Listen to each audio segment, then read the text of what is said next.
Good evening, my friends. Welcome back to Saturday night. Welcome back to ROM Hack Races. How are you doing? It's good to see you. We are here for another exciting Super Mario World Kaizo race. If this is your first time, this is the racers' first time seeing any of these levels. Every Saturday night, we've got a fresh new Super Mario World Kaizo level that's never been seen before, except by the testers and the maker, of course. They didn't make it with their eyes closed. And these racers are going to have to sight read it. It's a challenge of improvisation, consistency, one-shots, and some exciting back and forth dynamics. This is week 302, and our maker tonight is Mason, a longtime friend, excellent player, and a fantastic maker. They've got a fun level for us tonight called Woodwrewcker. Not woodpecker, that's the bird, don't confuse it. This is Woodwrewcker.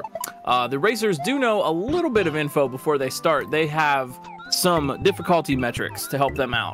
This week tonight, execution 8 out of 10. Complexity is a 7 out of 10. The racers also know that there are 2 sections, and they are just gonna have to see what else comes after that. We have got how many? 7 brave individuals who have signed up tonight. We've got B2, DE81, we've got Falkenstein. I believe this is their first race, so welcome, good luck. Great to see a new name. We got Ike SMB, we got Isherwood, we got Louis Duce, Revelug, and You Fail Me. So some freaking all-stars coming out here to race for you. Let's see here. We've got What's Up Dot. We love our trans comrades running the restream, making sure everybody's on screen. We've got scouts who are watching all the racers and will rotate folks in as they make progress, so you'll get to see all the clears. Fen, Captain Blueprint, Star-Lord, Kelgand, and Blue Ribbon High Life are helping us out with that. And this level was tested by Mithrillionaire, Ampersam, Gossip Greg, and me, GlitchCat7. That's me. I will also be me. I'll be me the whole time. I don't plan on changing that. And I will be bringing you the commentary. If you want to learn a little bit more about Kaizo, please feel free to ask in chat. If I didn't cover some mechanics that are going on here, please feel free to just shout it out. And if you'd like to learn a little bit more about what we do, you can head on over to romhackraces.com. You can get the patch for this level if you want to try it out for yourselves. You can try out any of the 301 other amazing levels that we've had, and you can even jump on the Discord server, hang out with the community off stream, discuss Kaizo, learn the finer points of the game, grab that ROM Hack Races base ROM from Ampersam and Underway for your next ROM hacking project, or just get some help, whatever you need in Kaizo. Yeah, I'm me, you're you, and we're all just gonna have to go along in life that way. That's the breaks. It's how it is. But I'm glad you're you, and I'm glad you're here. If you're here to support your favorite racers, make some noise in chat, throw the remotes up in chat. You know, make some noise for everybody. We're here to support all the racers. It's a race wrapped up as a fun community event. We got about 30 seconds to go, so I'm gonna say the line. This is always a challenge of consistency versus one-shots, and having played this level tonight, I think we might see a really interesting dynamic in that regard. Whether or not the racers can be consistent at something that they have already learned, or whether or not they will be able to one-shot a new section and get themselves progress in terms of a checkpoint, maybe the win, or simply knowledge about what is coming up and how to work with some of those setups. Keep those difficulty rankings in mind. Execution is a little bit high. Complexity is also a little bit high. So some brainy setups, and that's where a one-shot could really come into play if someone can get the right strat and the right knowledge ahead of time. But we are good to go here. It is week 302, Woodwrewcker from Mason. Let's have some fun. We got Ike SMB in the upper left, Revelug right next to them, Isherwood in the lower left, You Fail Me on the bottom right, and very quickly, these racers are gonna learn what this gimmick is all about, and we're gonna learn it too. I thought when I played this that this is just a really genius and really fun way to show what this gimmick is. I've never seen this one before. This is pretty cool, and I really kind of hope to see more of this in levels going forward. Have you guessed what it is? So, Big Mario, as we know, he big, and he is able to smash through the yellow turn blocks by spin jumping. Small Mario can't do that. Or can he? That is the gimmick here, as the racers have quickly picked up, everyone moving through the intro room and on to the first of 2 main areas here. Small Mario in this level can also smash through turn blocks. This is not a vanilla mechanic. This is a custom thing that was added. Normally, Small Mario's spins just aren't strong enough to break the turn block, but in this case, they are. And there's an interesting caveat to that as well that we're going to see here in just a minute, which is that Small Mario gets a larger boost when contacting one of these turn blocks. Big Mario doesn't bounce up. I call it a boost. The act of giving yourself a higher jump when you're landing on something, an enemy, or destroying a block of some sort. You feel me already in the lower right, making some big moves. Like looking for a little bit of cheese, but that's, you know, to be expected. Always gotta try. But Small Mario can boost off of these yellow turn blocks. Big Mario cannot do that. Big Mario gets a small bounce when spinning on a yellow turn block, but Small Mario in this custom mechanic will get a large bounce up in the air, almost as though they had spin jumped on a Rex. Rexes are one of the few enemies that give a boost from spin jumping. I don't know if it's the same distance, but it does feel like a standard spin jump boost here. So the racers are going to kind of figure out how they want to move through this area and which blocks they want to break, when they want to break them, and how they want to use these enemies to keep spinning and keep Mario alive above this pit. First thing to do, we got to kick the green Koopa shell over. And this is a mechanic that is vanilla, and you might see a little bit later as well. If you break a block adjacent to an enemy that can be stunned, a Koopa perhaps, in this case, the enemy will be stunned, and in the case of the Koopa, will flip into its shell. So there, the Koopa isn't actually being destroyed. Instead, the shell is being flipped up onto the muncher. And that is what is allowing us to spin jump on the shell and pass through that little tight gap. Otherwise, the racers would not be able to get through there alive. When you're destroying an enemy with a spin, like a Koopa, your downward momentum is briefly halted. For the time that you're spin jumping on the thing, you're not moving down anymore, you're moving straight forward. And that's what's allowing, if you watch, right when they contact the Koopa, they're not moving down, they just move horizontally. Looks like, oh geez, we got some lead changes already here. I am behind and these racers are getting ahead. Louis Duce in the upper left, Revelug in the upper right, B2 coming in here in the lower left, and You Fail Me holding it tough in the lower right. So we've got the Koopa, we've got the clapping Chuck coming up next, and that Chuck is gonna jump, and looks like the racers have figured out that they want to destroy the block underneath the Chuck and get the Chuck down there at the bottom so they can bounce up and keep moving. Looks like Louis has also figured out that they want to preserve those bullets by that. Louis, B2 getting the idea. And Revelug looks like they know they want these those two bullets. They don't seem like they're doing anything at first, but in fact those bullets are doing the same horizontal motion for the spin that the Koopa shell was doing. Does that work effectively the same as a Yoshi stomp? Yes, I would say yes. Yeah, Yoshi can stomp on inert shells and other things to get that same kind of lift. So you can kind of think of Small Mario spinning on the blocks as a Yoshi stomp in this case. Although Yoshi cannot break through blocks unless Mario spins and gets on Yoshi's back, but we're getting ahead of ourselves on that one. But we got the Koopas, we got the bullets, and that's gonna lead us over to the Thwomp obstacle. Looks like Revelug is getting there, Louis Duce definitely getting there, B2 not too far behind, and You Fail Me, working on it. So the Chuck goes down, Small Mario goes across, and by strategically hitting the blocks in the right way, they are respawning those bullets, and bullets will spawn moving toward Mario.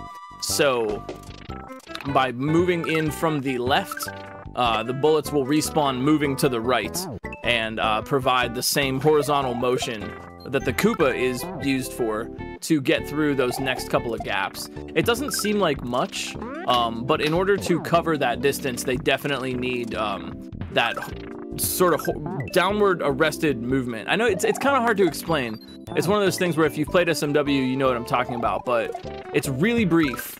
But yeah, stomping on the bullet with a spin jump will stop you from moving down, and you can travel horizontally in that way, and in so doing, cover distances that are a little bit trickier to cover otherwise.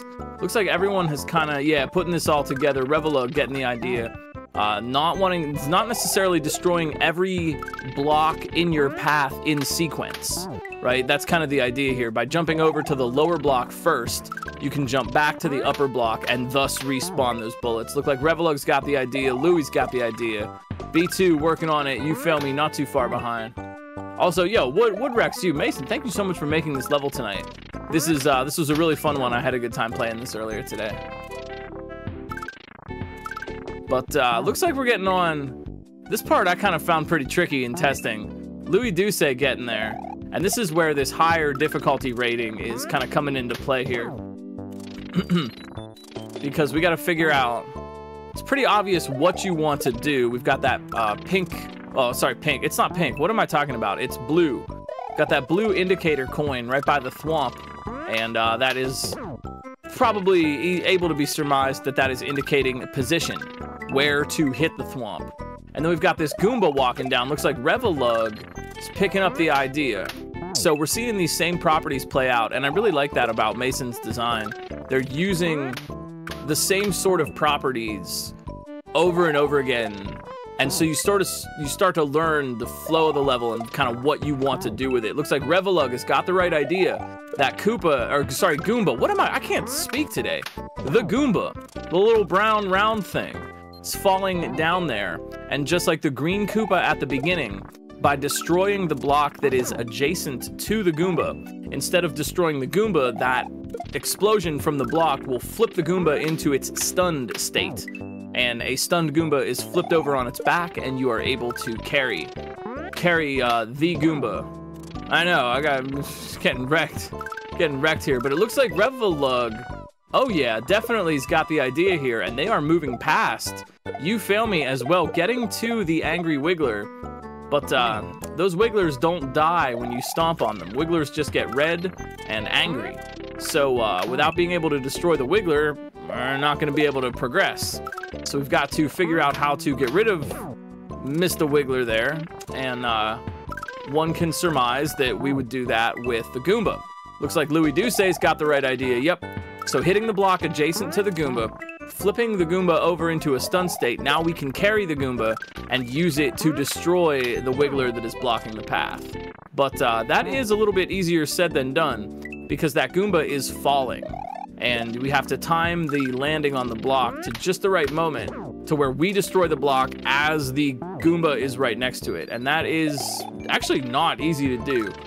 This is where consistency is really going to come into play. It looks like Louis and Revelug both getting through that part with pretty good consistency. Love to see that.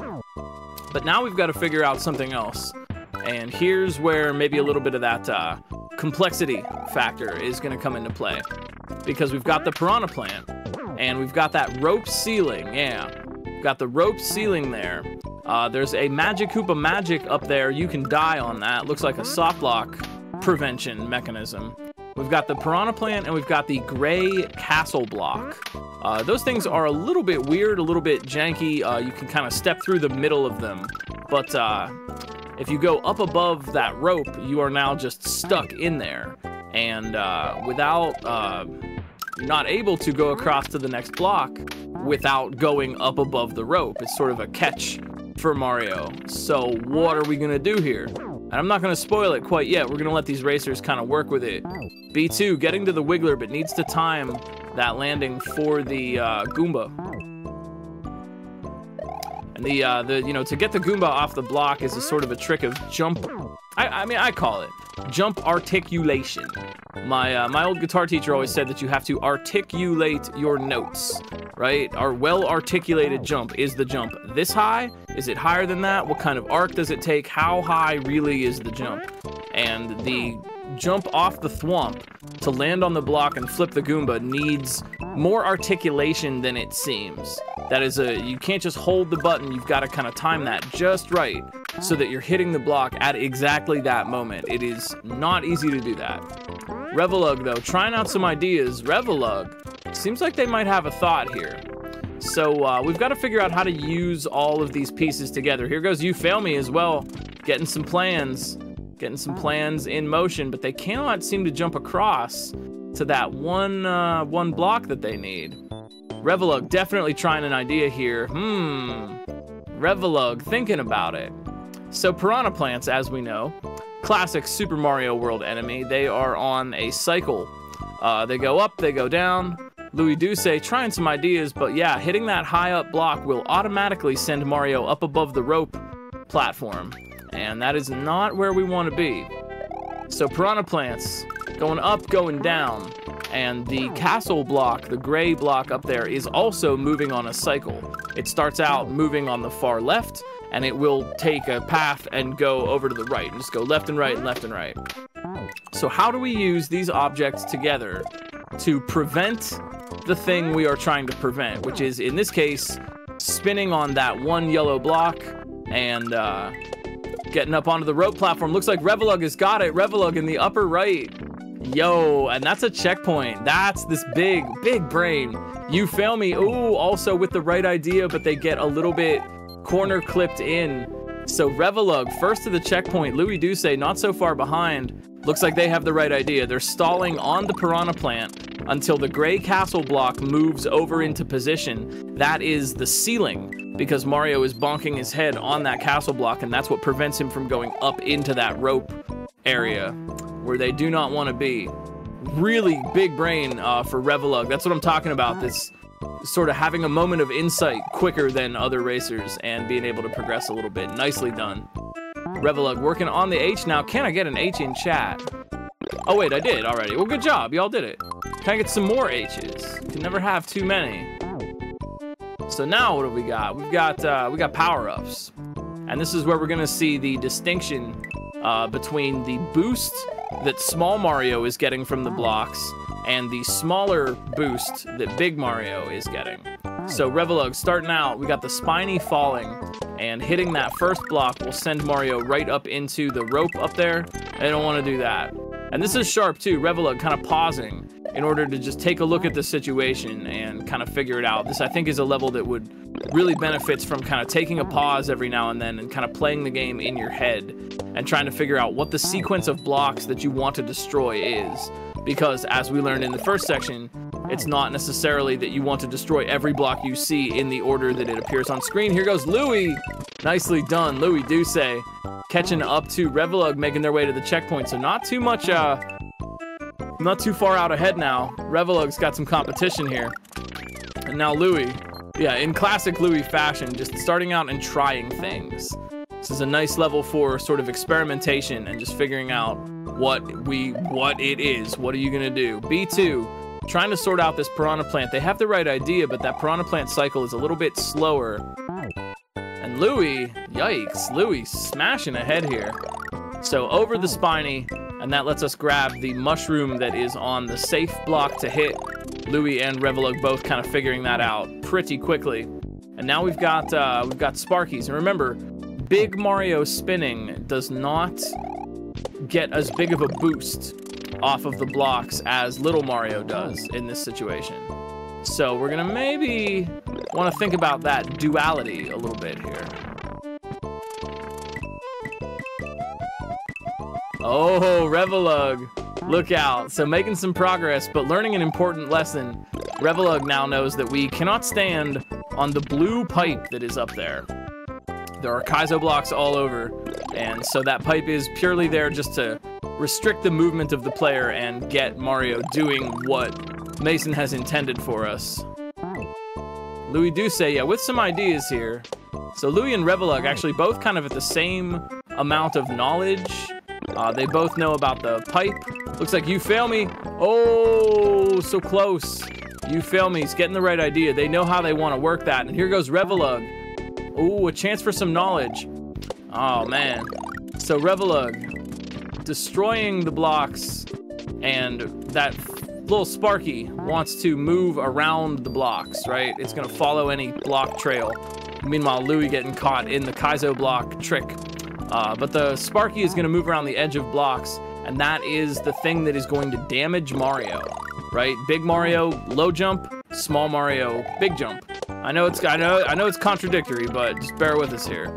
Big Mario, little jump. Small Mario, big jump. Louis, though, oh, figuring this out so quick. Louis Duce. But now they've got a new problem to figure out. So by destroying some of those blocks, they are freeing the little Sparky, and that is allowing Mario to take damage while still in the spin state. And so as small Mario, they're able to backtrack through that area and jump up to where that Eerie. But that Eerie kind of puts you on a timer up there. Eerie's can be spin jumped on, and that sort of puts you on a timer, so you've got to do that quickly. And there's Revelug also, yeah, making it across to the Eerie. So Revelug and Louis just neck and neck right now. Yeah, you know, when you're bigger, it's harder to jump high. Yeah, that's just science. That's just Bill Nye, the science guy science.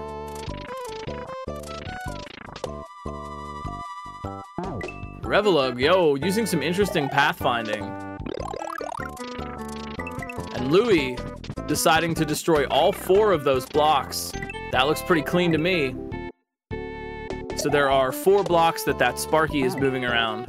And Louie deciding to destroy all of them. That frees the Sparky, now it's just flying around in the air and then taking the damage to turn back into Small Mario.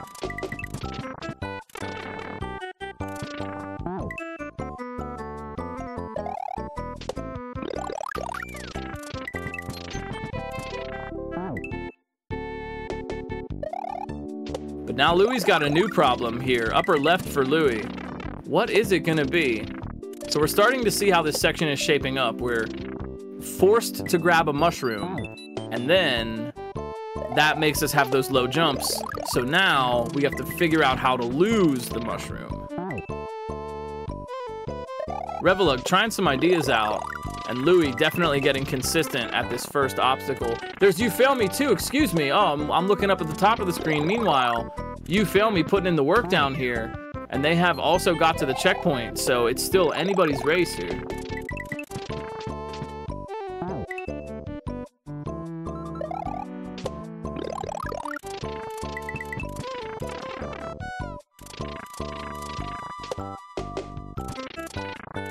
And fail, yikes, quickly. Getting the hang of this. Louie, though, oh my word. Louie is really sharp. You know, they're not really... I don't see Louie trying for a lot of cheese tonight. Usually Louie's always trying to find some silly way out of the situation, but instead Louie's just kind of taking a really clean path here. Louie playing to win tonight.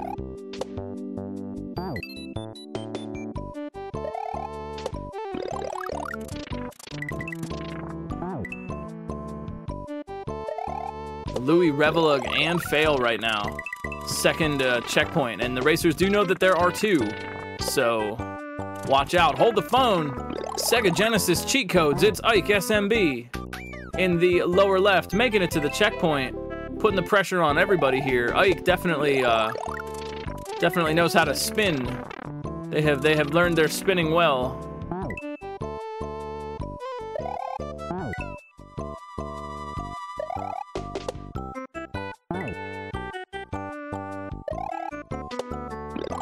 Looks like You Fail Me here. Yeah, fail, definitely. Figuring out that section, but, you know, watch out. Difficulty scores for this was an 8 for execution and a 7 for complexity. So some big brain stuff here. And I'm seeing really clean strats from everybody right now. But what are we gonna do with this next mushroom? After we get off the Erie and we go over that blue pipe, obviously there's a mushroom up there. And again, by hitting the block adjacent to the mushroom, we start the mushroom moving and kick it out of that little area. And what are we gonna do with that? Probably can't skip it. That would not be very gamerly of us. So instead we have to figure out what in the world to do with it. Louie do say, with an idea, maybe. This is again where that big brain rating comes in. But if we think about what we've already learned in this level, an answer may present itself. I think these racers are up to it.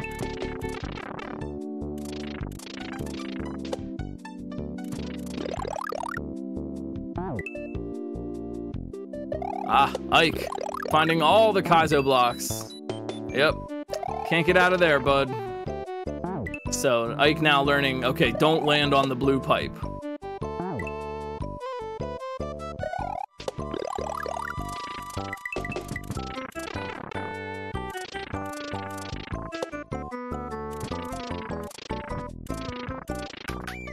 Whoa! Look at that, Revelug. Revelug's got a sharp idea here. Now this is where we really could see a lead change. All these racers are pretty much at the same point of knowledge. So who is going to figure out this obstacle first? And Revelug may have a really bright idea here.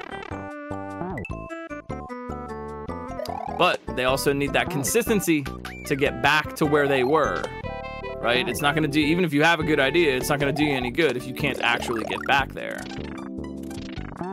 Yeah, Louis, I think they maybe have thought the same idea. So there's an interesting thing about mushrooms in SMW, just like all the other sprites we've seen. Again, hitting the block adjacent to the sprite will cause it to activate. And in the case of a mushroom, when the mushroom starts moving, it's inert, standing still, and then it starts moving along the ground. And if any other shockwave from a block touches that mushroom, it will flip up into the air again. We've seen mushroom escorts before, and I'm starting to think that's what these racers have in mind here.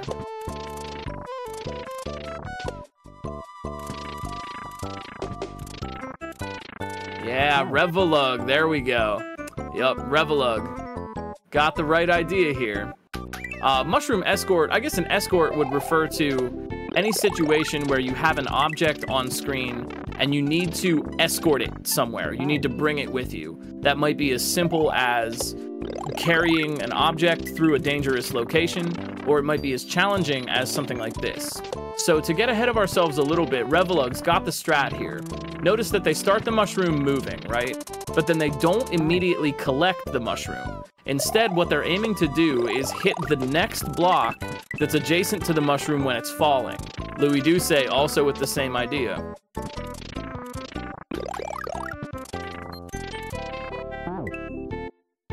So in this way, they are escorting the mushroom forward to a different point in the level where they might need it, because getting it where it is, getting it immediately isn't doing them any good. So here goes Louis, yeah. So trying to avoid touching it right when it spawns, right when they get it moving, and instead they're gonna hit the blocks next to it as it's falling to escort the mushroom forward. Revelug, yep, getting the hang of this. And this is some very tricky execution because, again, you have to time your landing on the block right when the mushroom is next to the block, and that is good jump articulation. Looks like Ike. Yeah, picking up the same idea. I like the design of this level, especially because it's it's self-explanatory. Even if you don't know what the strat is, things only work one way here. Mason is an exceptionally clever designer that doesn't even always use munchers or death, you know, the spikes or a pit or something to kill you, to show you that you did the wrong thing. Instead, there's just kind of only one way that this could possibly work, and Louis figuring out that mushroom escort first, so there we go, Louis Doucet. Louis Doucet's got the right idea, and they have got the mushroom first. Really tricky setup there. And Revelug right behind. Nicely done. Nicely done. Revelug and Louis neck and neck right now in terms of knowledge. It is going to come down to some consistency, and we've got a new challenge. So we need the mushroom at the second rope ceiling. If Mario were small Mario, at that rope ceiling, he would bounce too high and go into the holding Mario holding cell that is up there. So they want the mushroom at that point so that as Big Mario, they are doing smaller jumps and they are avoiding actually going too high in that moment. Tricky stuff, but again, that's really tight design from Mason to just make it the only thing that you can do, the only thing that works is the right strat. And I'm always really impressed with level design like that. So it is a consistency challenge now. Louis Doucet versus Revelug. Ike and You Fail Me, not far behind at all. Definitely, you know, power to the racers that figure out clean strats for the first part of this. Ah, Revelug hitting that block from below to jump the mushroom up, but doing it a little bit too early. If the mushroom is on the left side of the block, it will jump to the left. And if it's on the right side, it will jump to the right. So you actually have to be careful about which half of the block the mushroom is sitting on. Louis Doucet back again in the upper left. Now what are they going to do with the saw here? Yeah, they've got an idea. And here goes Revelug back at the saw. I should add that they're grabbing that mushroom. They bounce on the block as small Mario. Then they grab that mushroom. and since they have already done a large boosted jump, that boost is preserved to get them up to the block where they need to be. Again, this one's going by kind of quick, and there's a lot of little technicalities in this level, so if you have any questions, if you want to learn a little bit more about the mechanics here, or something I didn't explain, if you just got here and want to relearn something, please feel free to shout it out. Just ask in chat. We got you, no worries. Just want to invite everyone to do that. Yeah, really clean strats. Looks like Revelug and Louie. Really clean strats at the beginning. Destroying all 4 of those blocks means that there's nothing in your way, which makes it easier to get through that first obstacle. Here goes Louie again. Yeah, taking damage on the saw. So they're starting to get the hang of what this level wants. You're going to power up, and then you're going to power down. You're going to power up, power down. Small jump, big jump, small jump. And so one might imagine that that is what they want to do eventually, right? They got the mushrooms, so what are you going to do? Power back down. And logically, what are you going to do that with? The saw. So now we have to figure out how to get that to work. The saw is going to run off the edge, and small Mario is going to need to... You're going to need to be small Mario at the point where the saw is going off the edge in order to get a big leap up onto the next block where you want to be. Oh, thanks. Thanks. You know, Kaizo's a crowd pleaser, man.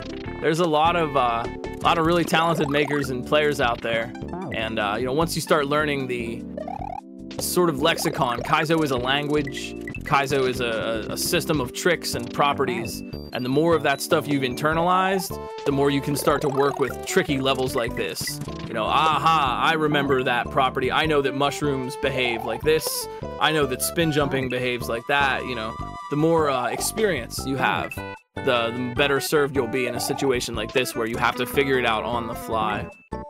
Mason, also an exceptionally talented maker that draws from a lot of that experience to be able to create levels that use these intricacies really well. You fail me, look out! You fail me in the lower right here, not one to be defeated. Also making it to the saw. So we're getting to, it's just knowledge gate after knowledge gate after knowledge gate here. As we figure out an old part, get to a new part, and then go, huh, what do we do here? Revelug has seen beyond a little bit, so they know that the end is not quite here yet. And now this is really where consistency is gonna matter. What these racers want is to farm attempts at the part they do not understand, which in this case is the saw obstacle. And ideally in a situation like this, what you want to do is have every one of your lives get to the saw part. You want as many tries at the thing you don't understand as you can possibly get.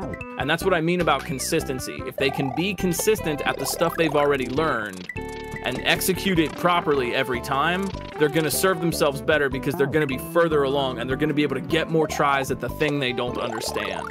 This is very, very much a consistency challenge right now. Every time you lose on your way to the saw part, you're giving the other racers a chance to make a little bit of progress, and you're not getting a chance to try out your new idea.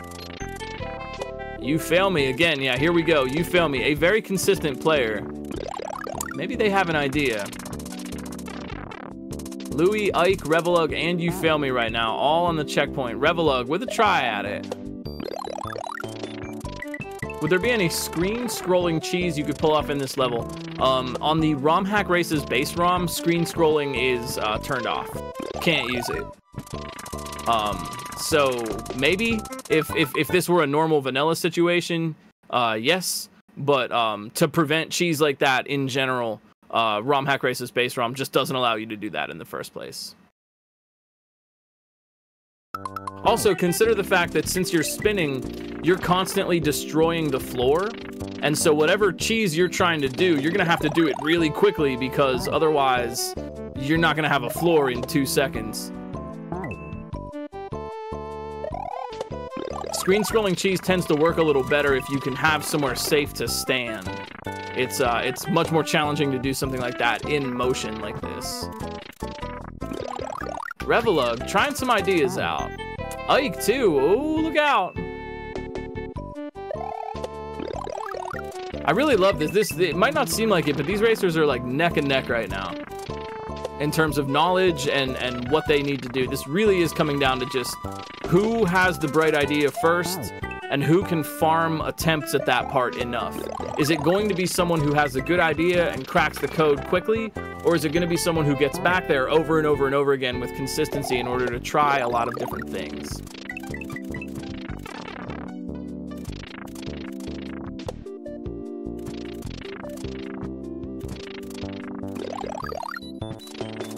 Yeah, here goes Ike. All right.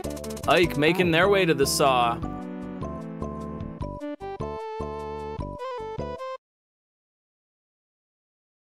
So every racer on screen right now is like literally tied. Revelug has seen beyond a little bit and knows that there's more coming up and what that might entail. But it's just a matter of figuring out what in the world to do here. B2, look out.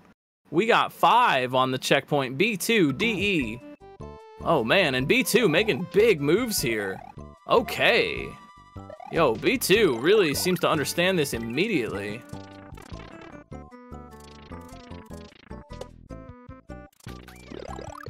Fail with another shot at it. Ah.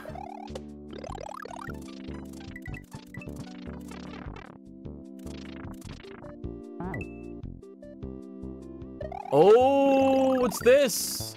Revelug, maybe. They're trying some different things.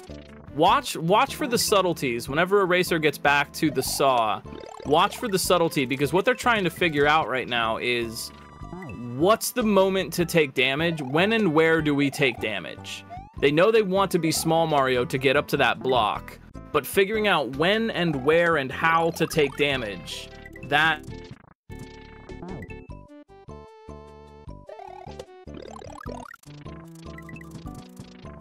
by as it falls off the screen. That is too high to do that, and that can only mean one thing, that they need to jump off something higher. Yeah, so it looks like a lot of folks are kind of aiming for the saw as it's falling. Revelug maybe has a different idea here. Ooh, that's actually a really good idea. I don't know though. Yeah, Revelug kind of pausing and trying to determine if their idea would have worked. They went back to the blocks they were on and tried to jump over from the side. And I think, if I had to guess, I think what they're doing right now is pausing and trying to figure out if that would have worked or not. For what it's worth, pausing is a completely legal strat in these races. You know, the only thing we wouldn't allow would be like save states or whatever. But it is certainly fine to just pause, take a look at things. Sometimes that really is the play. I think sometimes Kaizo players go a little bit too fast and are always just throwing attempts at things, but maybe just pause, take a break, look at the situation, figure out, think about it, figure out what you want.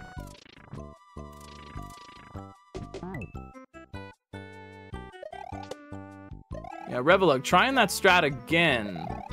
I don't know. Oof. Yeah, that's a pretty far distance. You can gain a lot of information from your deaths, you know? Like, how far away was that? If you miss it by pixels, you can get it by pixels. But if you miss it by a wide amount, is that the play? Is that what to do? We shall see.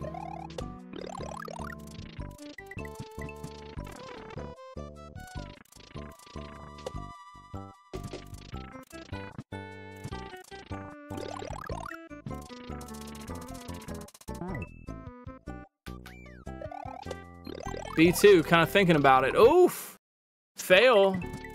Getting down onto the saw. And this is that high brain factor at work here, so. You know, you can sharpen your skills in the audience too, just by thinking about this yourselves. What would you do in this position? What do you think the answer is?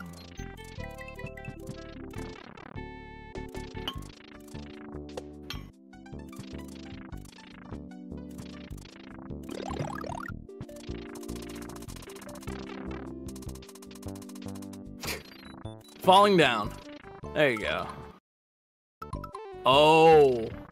Oh no. Louis. Look out. Louis Douce. But what's it gonna be? Louis Douce. Oh my word. Huh. Looks like Louis has cracked the code, as it were. But whoa! But what's this? Oh my gosh! How are these racers just teleporting to where they want to be? Revelug. What a close race, man. Revelug and Louis both getting a shot at the next obstacle on the same life. Man, love to see it. So Louis back again here. Louis in the upper left. Yep. They've got an idea here. Yeah, you want to bounce off the saw because the block is too low. You want to be Small Mario and you want to be bouncing off that saw. So what the racers are trying to figure out is how to make that happen. And since they know there's more to figure out, again, consistency, whether or not they can farm attempts at what they need to learn.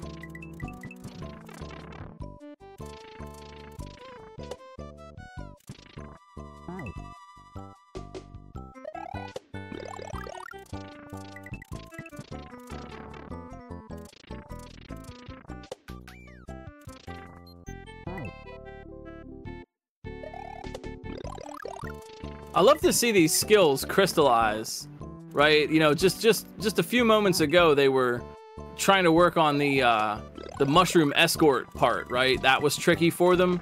Now it's no problem, right? Now they know that timing, and you can just see that really just sink in. They lock in real time, and that's I think that's really exciting, just about watching these races in general and about Kaizo, you know? Just like the part that was challenging before, not anymore. Now we're on a new part. But again, you know, human error, little slip of the thumb here or there, it might make the difference in the race because we need to get back to that Yoshi.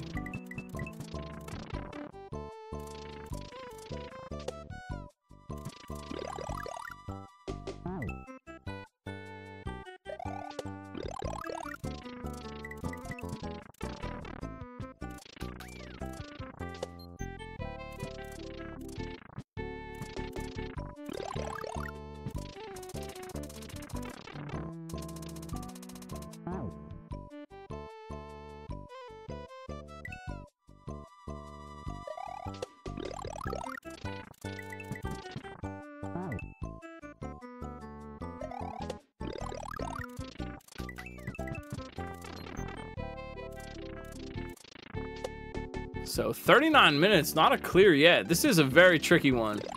Those high difficulty ratings really show that off.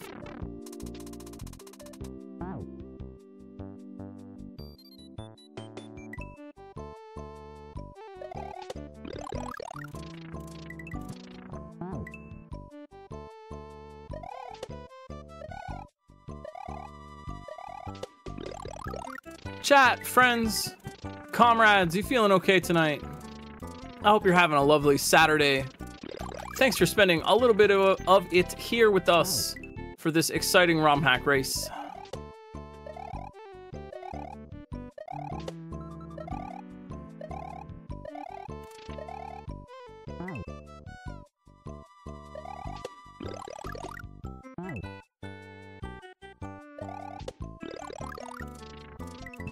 Fail. Oh ho ho. All right. So figuring out how to land on the saw. You want to land on the saw as Small Mario. That's what they want at that point.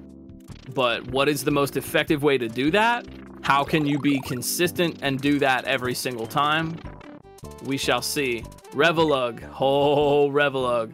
Upper right-hand corner, Revelug's got an idea here. They've seen ahead. They've gone ahead and they know that there's a piranha plant. Yeah, there's a piranha over there. They know that. So they're gonna use that information to help themselves out. And Louis, also, Louis Douce, ha ha ha. See, it's heating up. Louis Douce in the upper left. Oh, a little low though. Oof. Oof. What's it gonna be? This is where decisions need to be made. Strats need to be figured out.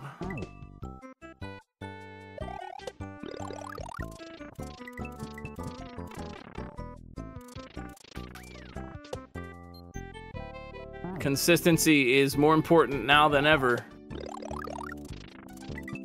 Uh-huh, maybe those racers. Maybe the racers might have also spied those helper fish. So what are those fish gonna be helping with? What are they gonna be doing?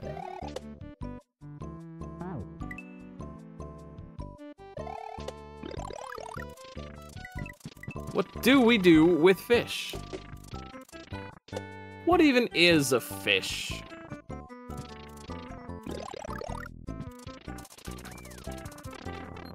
Science has yet to provide us the answer.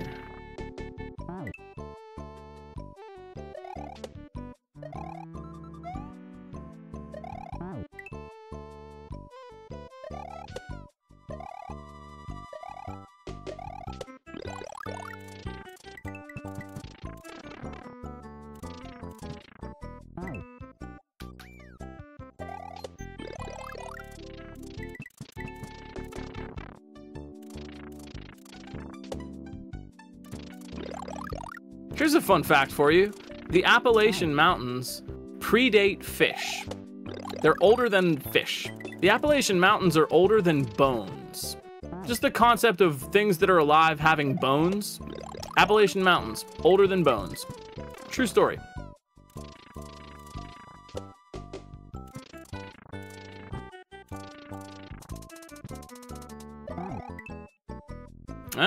Abraham Lincoln could have sent a fax to a samurai. Another win, yes. Appalachian Mountains continuing to win.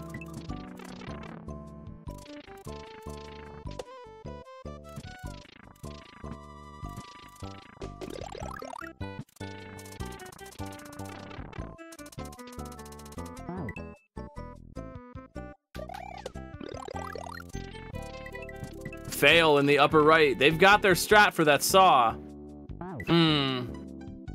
Yeah, fail. Thinking about it. Here goes Revelug in the upper right. I'm sorry, fail in the lower right. Revelug in the upper right. Bypassing that Yoshi altogether. Interesting. A bold strategy. And B2 also in the lower left. Making it to the saw, trying to figure their way through.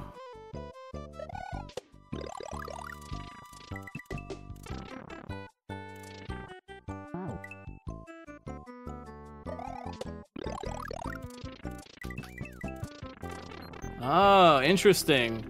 Fail. Trying to tricky strategy for that.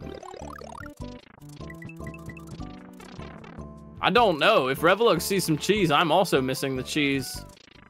But Revelug definitely looks like they have got a strat that works for that saw. Yeah, check that out. They have really got a strat for that saw, so perhaps. Yeah, no way back though.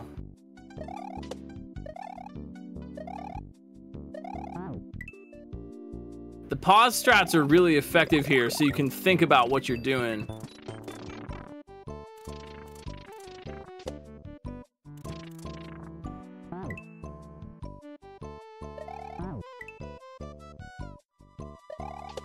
So Revelug right now looking the most consistent, really. Their saw strat is really gonna work for them. They just need to keep getting back there.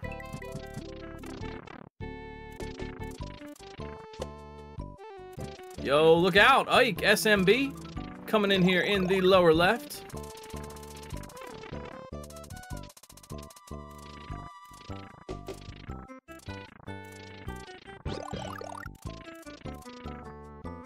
Louie, though, on the Yoshi and down.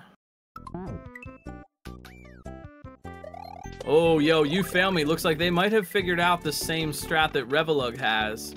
Breaking the block below the saw, and then with iframes, the saw falls through them, and they get a bounce off the top of the saw. That's definitely going to put them up there. Louie, though, back again in the upper left. What are they going to do?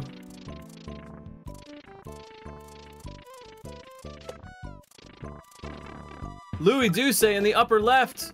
Making it through the piranha plant, Louie. Oh! No way! Oh my gosh, refusing to get trolled at the end with the incredible one-shot. Louis Duce clutches this out. Holy cow. Oh man, I can say in testing, that fake block at the end definitely got me. Oh wow, absolutely refusing to be trolled. Louis Duce for the win, and that's the power of this clutch one-shot. Louis had been almost to the piranha, but they had never been past the piranha. Unbelievably good sight reads. Louis Duce for the win. Yeah, constantly suspicious, Louis is an incredibly gifted at figuring out where and when to be suspicious of things. Wow, that was actually amazing. I was really expecting them to get trolled by that block. The last yellow block there is fake. You can't spin jump through it, right? It's a solid block, but it looks the same, and since you're holding right at that moment, you're expecting to spin on it, only to find yourself landing on it and immediately running off the edge. But not Louis. But not Louis. We got B2 here. We got Revelug, Ike, and You Fail Me. Second checkpoint all around. Ike, yeah, working on a good strat for that saw. Looks like that is the strat. That is, I think I can say that at this point, that's the strat for that saw. Getting in front of it as Big Mario, hitting the block that's low, and then getting hit by the saw and hitting the top of the saw. You Fail Me's working on that same strat. Revelug's got it. That is the strat. That is what to do.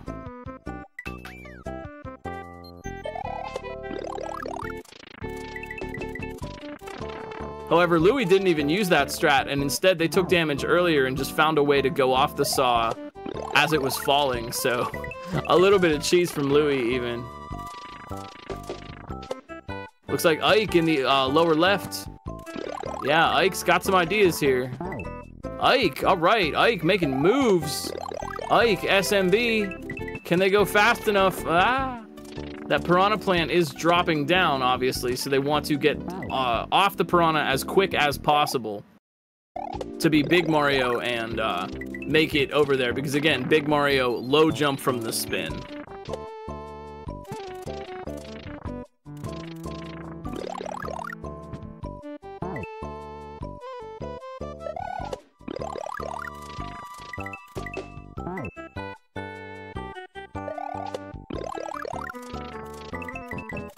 Gotta say, I really like this Small Mario breaks blocks gimmick. I think this is just such a good thing. Ike! Oh! So close. Here goes You Fail Me in the lower right. Looking for second place on that podium. Oh, and here goes Revelug. What do we got, Revelug? Not quite.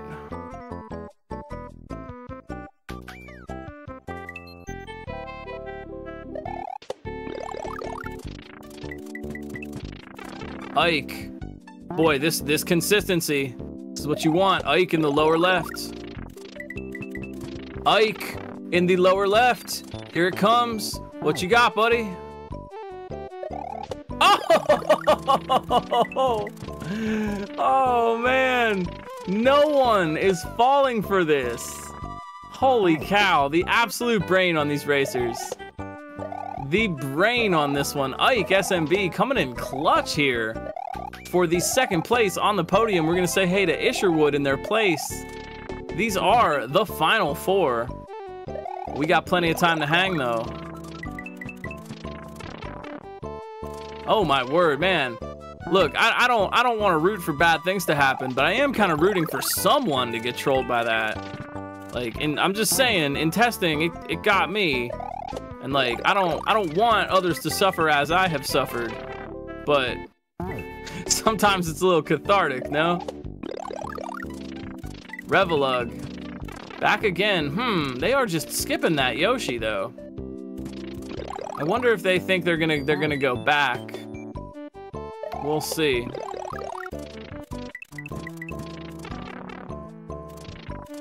This is definitely a level where you want to question what you're doing. Where a good intuitive sense, here goes Fail in the lower right, a good intuitive sense of how far you can move and how high you can jump is really gonna pay off. Fail, I think they saw that, yeah. This is what I'm talking about. When you're looking at a distance, if you just look, this is actually a really good thing. If you want to practice Kaizo, train your intuition. If you're looking, just place 2 blocks anywhere on the screen and just look at them. Can you tell if that's a jump you could make or not? Even if you didn't make it, say you screwed up, your timing was bad or whatever, but can you visually determine which jumps are possible and which jumps are impossible? You know, that way, if you can, you'll be able to see, oh, I could have made it. Or conversely, you'll be able to look at something you tried and say, oh, wait, I'm trying the wrong thing because there's no way I could make that. That kind of intuition is, you know, years of experience and tons of skill. Oh, Revelug. Okay, their strat is working out now. Let's see what it does. Revelug. They do. Okay, well, they do manage to respawn the Piranha Plant. So, in theory, that might actually work for them. But they need to be able to get onto the Piranha Plant high enough in the air.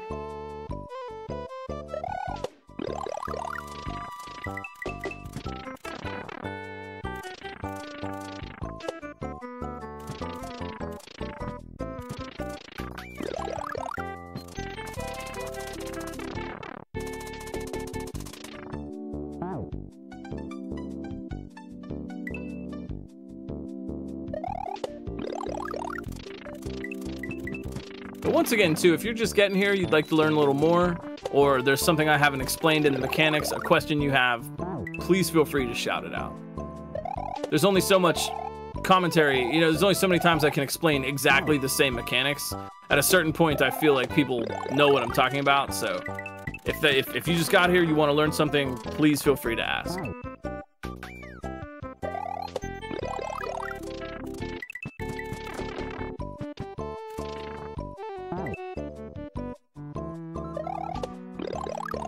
Oh no, internet troubles. Oh, freaking internet. Was the internet a mistake? So this specific spin jump, can you somewhat control the height by holding jump, or is it fixed? You can control the height. So to terminology, I use the word boost to describe the property of getting a high jump when you hit an enemy. You know, basically, if you do a regular jump on a Koopa, you can hold down the button to get a boost. Now you're boosting yourself up in the air. You may control this boost. Yeah, it's not a fixed height. You just can hold the spin jump button down to get a max height jump, or you could let go of the button sooner and cut your jump a little bit.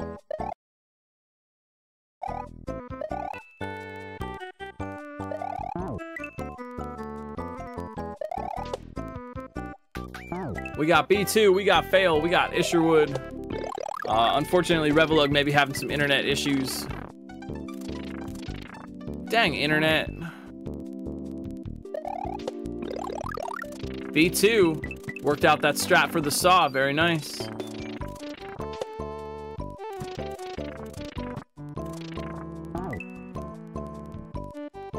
Well, yeah, you can't, yeah, the thing that makes block spinning different in vanilla and in this level, as Big Mario, you do get a little bit of a boost, but it is not as pronounced as the Small Mario spin in this one. You notice when Big Mario is spinning, he doesn't go up as high. You can also control that boost, you just don't have as much max height to work with.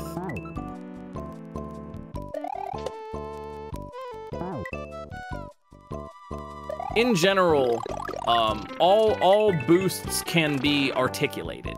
And by that I mean, you can either hold down the button the whole time to get the full amount of ascension that you are owed, or you could let go of the button sooner and cut the jump and go lower.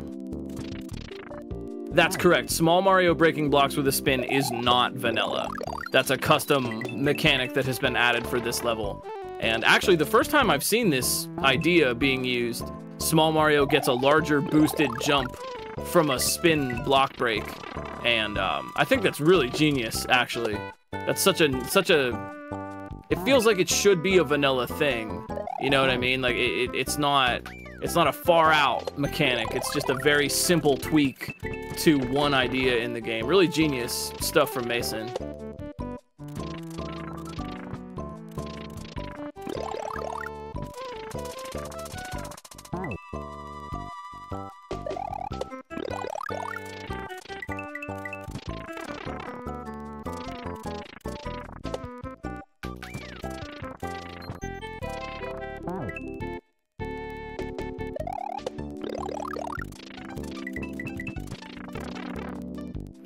And to add to that too, you know, Isherwood getting locked in the Mario jail up there. There is a maximum distance that you can go if you hold down the jump button for the entire amount of your ascent, right? When you boost like this off a spin, you have a maximum distance. However, you also have a minimum distance. And if you're small Mario and you bop those turn blocks, even if you cut your jump, you will be in the prison because you've gone the minimum distance. Because the rope is lower than the minimum distance. You will always get a certain amount, but when you cut your jump after that, you get rid of that excess. Think of it like, if you give it arbitrary numbers, if you hold down the button, the maximum distance you'll get is a 10. The minimum distance you'll get is a 3. But it's up to you whether or not you get a 5, a 7, a 9. But you can't get any more than 10, and you can't get any less than 3 height, if that makes any sense.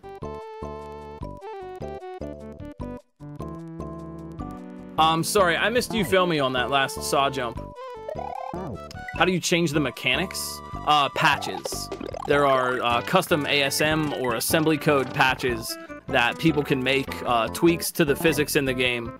And because the code of Mario World is very well understood, lots of people are able to make custom assembly code patches that change certain things about the game. And you can get really deep and creative with that if you know your coding.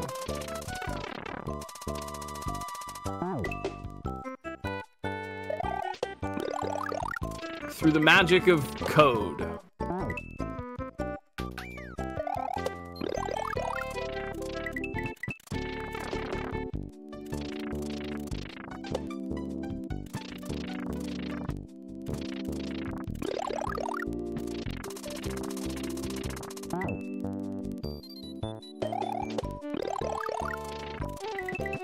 Yeah, I'll keep an eye. Sorry, I didn't see what happened with you filming in that last saw jump. If you see it again, I'll keep an eye on it.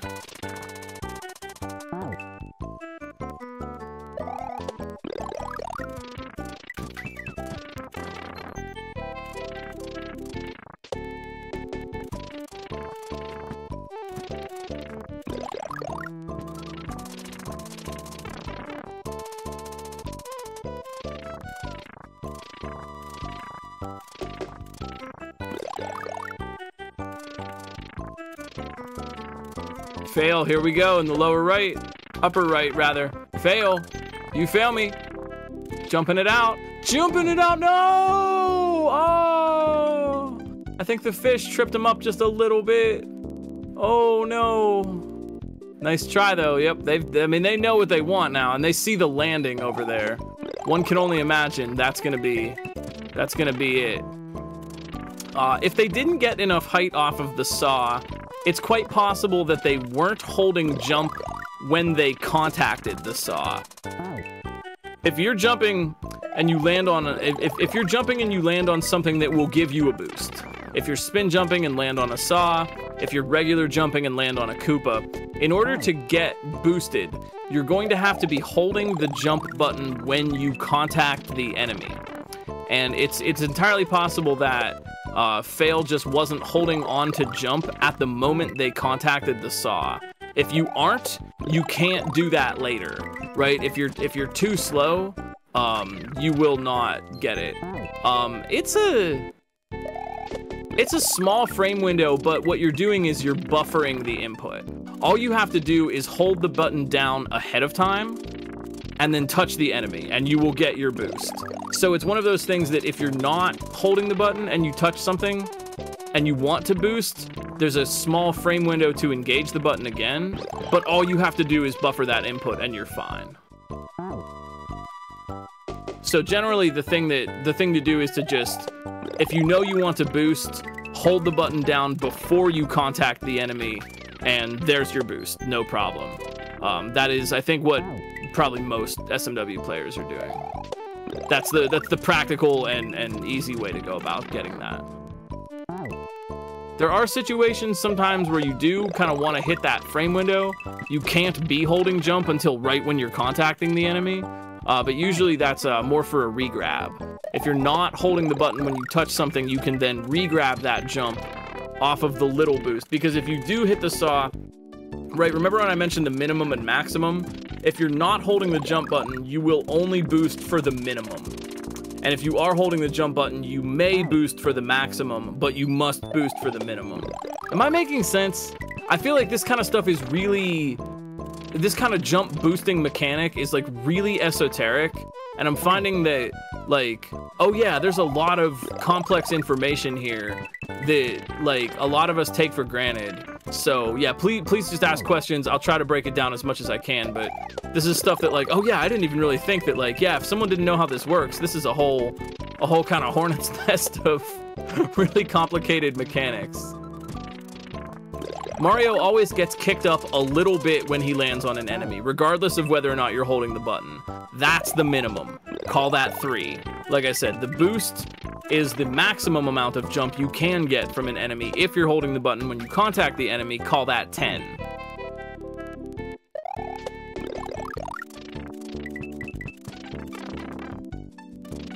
Essentially, yeah.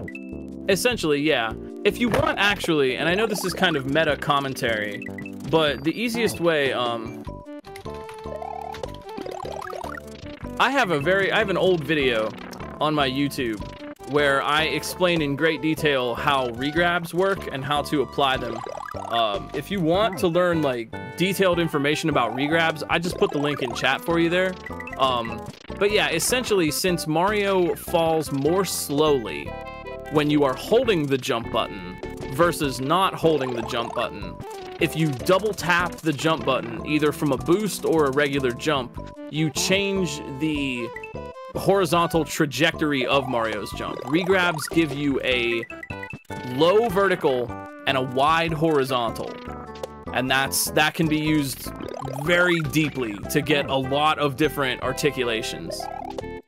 If you really want to get into the weeds with regrabs, that video will explain a lot more with lines and details and things. Regrabs are a little bit easier to explain if you can, like, draw on the screen and show visual examples, because it's very subtle. If you don't necessarily know what you're looking at, no offense, but if one doesn't know what to look for, it's hard to spot the usage of regrabs, but actually these racers are doing them everywhere. Really, if you want to be really good at Kaizo, just regrab everything all the time. It just, regrabs aren't like a sometimes kind of thing, it's just literally that is your strat, you are doing that constantly. In the same way that a musician, you know, you always want to play exactly the right type of note. Is it a 16th note? Is it a quarter note? Is it a dotted quarter note? You know, all those are different. Every jump in Mario World is different, and regrabs are how we change that trajectory.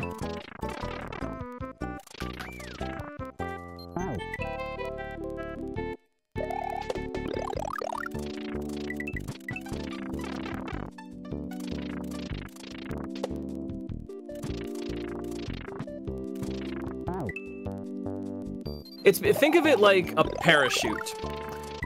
Again, the essential property that we're using here, and I want to point out something too. Regrabs are not an intended mechanic of vanilla Mario World. There is no jump in all of vanilla Mario World that would ever require the player to know how to regrab. Regrabbing is really a bad name for it. You could call it a repress or a double tap jump, which would make a lot more sense. Regrab in that you are re-grabbing the button. You grab the button once, you re-grab the button again. But it is not an intended mechanic of Mario World. You never need to know this at all. You don't even really need to know that holding the jump button slows you down. we are exploiting that mechanic to do things in Kaizo because Mario World is just magically the perfect engine for this, where all of its little flaws and helpful things add up to an interesting lexicon of tech. It's just kind of magical like that. But it is not it's not a Mario World mechanic. You never need to know this in order to beat the original game. That never comes into play. Yeah, it's a natural consequence of how variable jump heights work, and it's a natural consequence of. If I had to suspect, the devs are like trying to help you out, right? You don't, because there are plenty of games where holding the jump button in midair does nothing for you. It doesn't slow you down. But that's something really interesting about Mario World, is that holding the jump button in the air makes Mario fall more slowly. And that really is a unique thing. Other games kind of have that. Fun fact, Mario 2 has that. It's not as pronounced as Mario World, but Mario 2 has regrabs as well. Same property, you fall more slowly in the air when you're holding the jump button. Not all platforming games have that. And Mario World has it to such a degree that we can manipulate it. But the idea is, think of the regrab like a parachute. Think of slow fall, like I call it like a crappy parachute, right? Mario's up in the air, and then you have let go of the button to stop your upward momentum. But then you let go of the button, your upward momentum stops, then you repress the button, and you have now engaged your crappy parachute. And because your crappy parachute is on, you fall a little more slowly, thus getting you a little more horizontal distance, right? If you didn't have that crappy parachute, you would just plummet right to the ground. But with the parachute, you're able to sail farther a little bit. So really, regrabbing is a trick for manipulating the amount of horizontal distance you get after a jump. You let go of the button once to alter the vertical distance, and you re-grab the button at the appropriate time to manipulate the horizontal distance. It's really subtle. This is like really challenging stuff to get your head around at first, but it does get easier.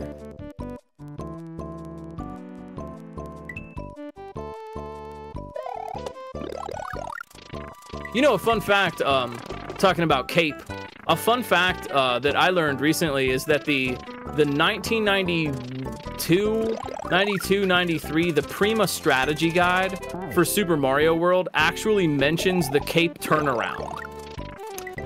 They actually mentions that as a bit of tech. If you flip X and Y in the air, you'll turn around. They mention that it doesn't always work, but sometimes it does. And I always thought that was kind of cool. Thank you so much for racing with us, Isherwood. All good. You're doing great. Thank you for coming out tonight. Let's get some hearts in the chat.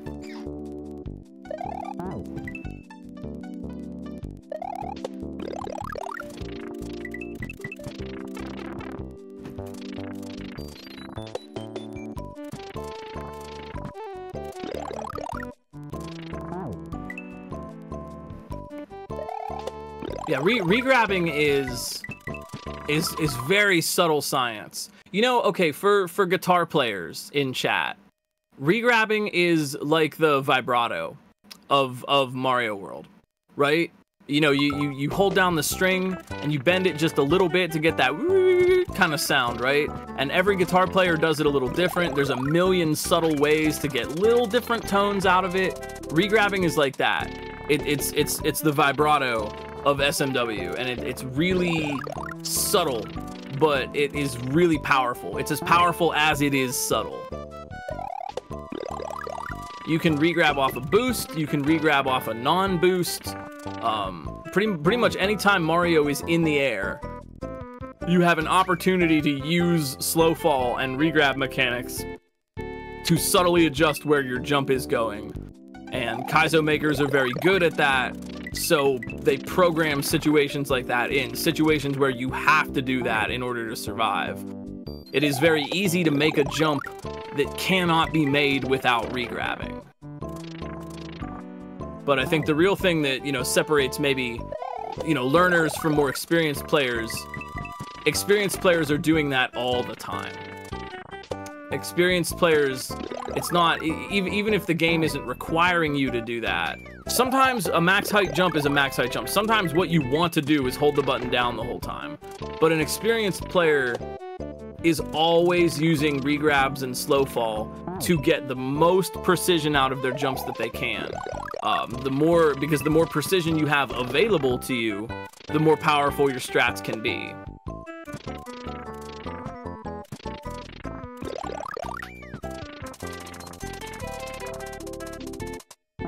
I definitely do that as well.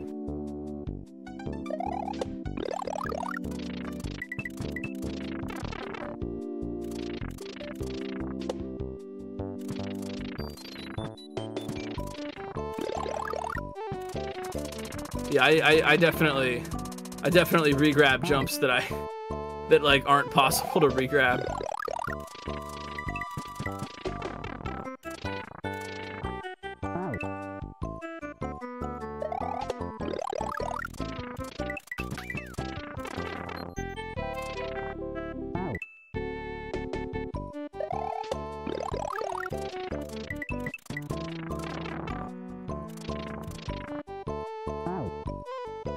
Yeah, that's why double jumping mechanics in SMW are like the anti-regrab. Double jump, or as I like to call it, no regrabs. All regrabs will be punished gimmick.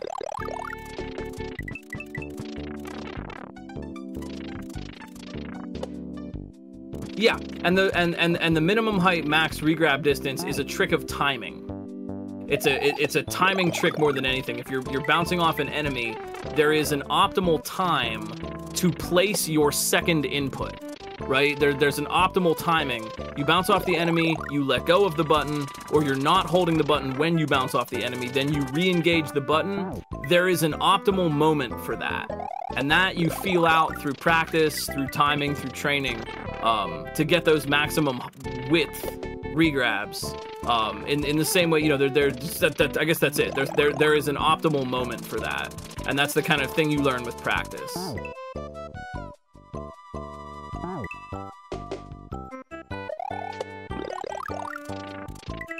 It's the optimal moment, fun fact, is right after the clicking sound.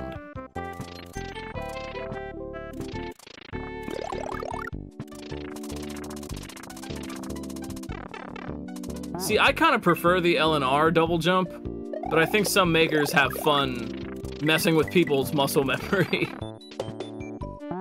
I don't think that the double press double jump is going away, because makers don't want to give up that messing with people.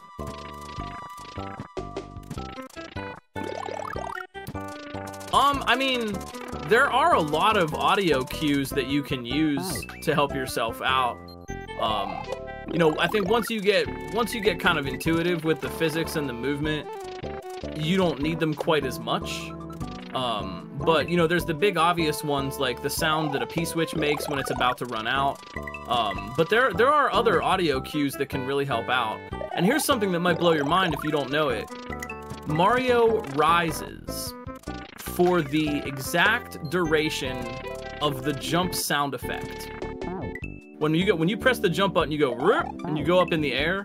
"Roop," that's the exact amount of time that Mario is rising for. So you certainly can use little audio cues to help yourself out. If you want to place an optimal no boost regrab, wait for the click, right? You spin on something, it goes click, and then you regrab. You certainly can use little audio cues like that to help yourself out. Yeah, isn't that kind of mind-blowing? Brrr. And the spin too, brrr. Right? Mario rises for the exact duration of that sound effect. So you know how high you're jumping, and you know when you're at the peak of your jump, because that's when the sound effect ends. Isn't that wild? I didn't notice that for years. It blew my mind when I figured that out, actually.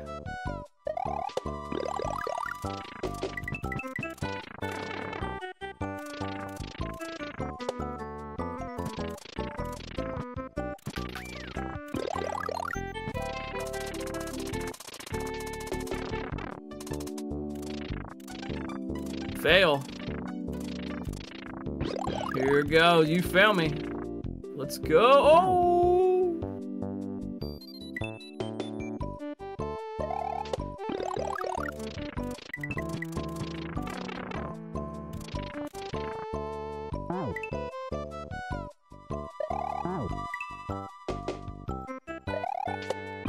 You failed me pretty close here.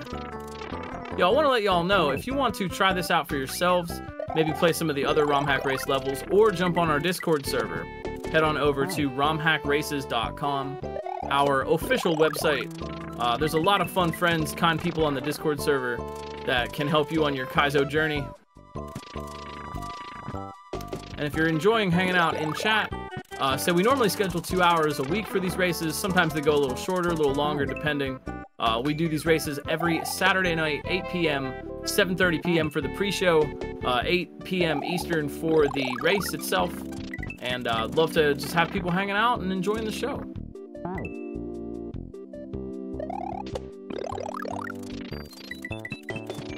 I want to give a shout out once again while we're hanging here with Fail to What's Up Dot. We love our trans comrades for restreaming tonight. We got Mason, obviously, who made the level. They've made a lot of great levels, so check out their discography, as it were. Mithrillionaire, Amper, Gossip Greg, and Me Glitch Cat helped to test this level this week. And Fen, Captain Blueprint, Starlord, Kelgan, and Blue Ribbon High Life helping us scout all the racers. Yo, everyone, man, sorry about losing power. That's rough. We had some storms out here today, too. I had my PC off for a little while.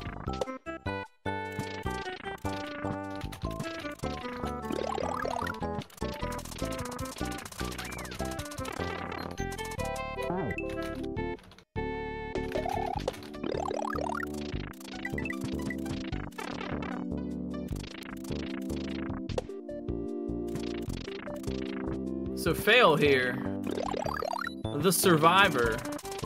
They've been to the end. They've seen what is past the Yoshi obstacle. But they just need to get another try.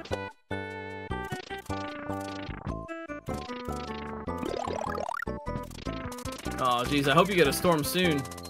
Cool things down a little bit.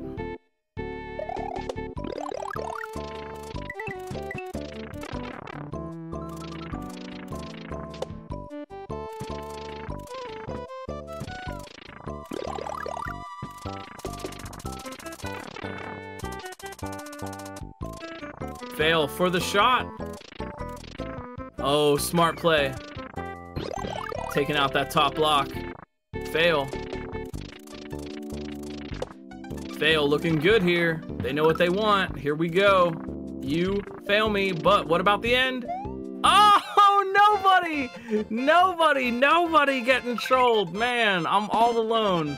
I'm all alone getting trolled by that block. You fail me for the win. They are such a strong player.